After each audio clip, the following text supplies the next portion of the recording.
Hi hello नमस्कार सर्वांना, मी पूनम. आज आपण जाणार आहोत कोकणामध्ये, म्हणजेच रत्नागिरीला. रत्नागिरीमध्ये खूप छान नवीनच रत्नदुर्ग शिवसृष्टी तयार झाली आहेत. ती भगवती रत्नदुर्ग फोर्टपासून अगदी 1 मिनिटाच्या अंतरावर आहे. जर तुम्ही कधी रत्नागिरीला याल तर नक्की रत्नदुर्ग शिवसृष्टीला भेट द्या.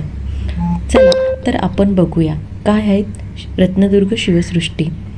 हे जे आहेत ते बाहेरून आपल्याला शिवाजी महाराजांचा पुतळा दिसत आहेत आणि बाहेरून हा जो आतमध्ये जाण्याचा दरवाजा आहेत आणि हे छोटे छोटे असे पुतळे उभे केलेले आहेत बाहेर.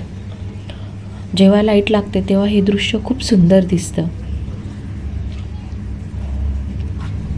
यामध्ये एकूण 9 किल्ल्यांचे प्रदर्शन आपल्याला दाखवले आहेत. सुरुवातीलाच आपण मध्ये गेल्यावर आपल्याला कुलाबा किल्ला बघायला मिळतो आणि या किल्ल्याची माहिती ही फलकावर दिलेली आहे.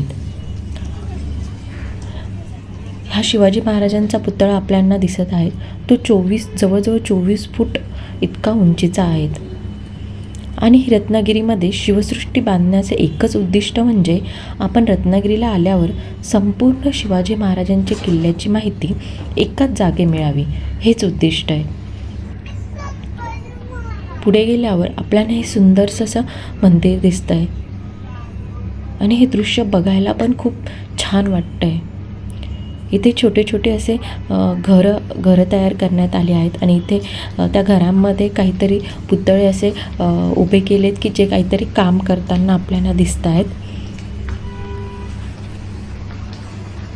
आणि ही लाईट चालू केल्यामुळे हे दृश्य बघायला पण खूप असं छान वाटतं आहे.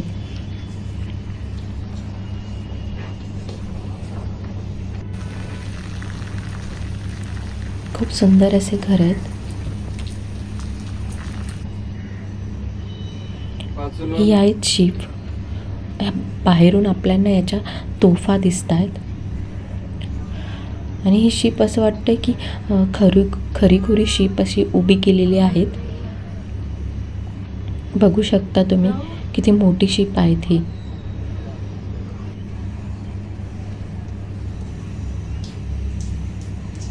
खूप सुंदरसं वातावरण पण तयार झालं आहे पाऊस पडून गेल्यामुळे.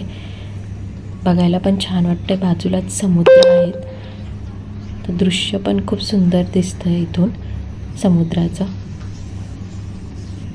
हा विजयदुर्ग किल्ला आणि हे पुतळे उभे केलेले आहेत, बसलेले आहेत. ते काहीतरी कृत्य करताना दिसत आहेत. तर कसा वाटला तुम्हाला हा व्हिडिओ कमेंटमध्ये नक्की सांगा. सबस्क्राईब करा चॅनलला आणि शेअर करा. थँक्यू. धन्यवाद सर्वांना.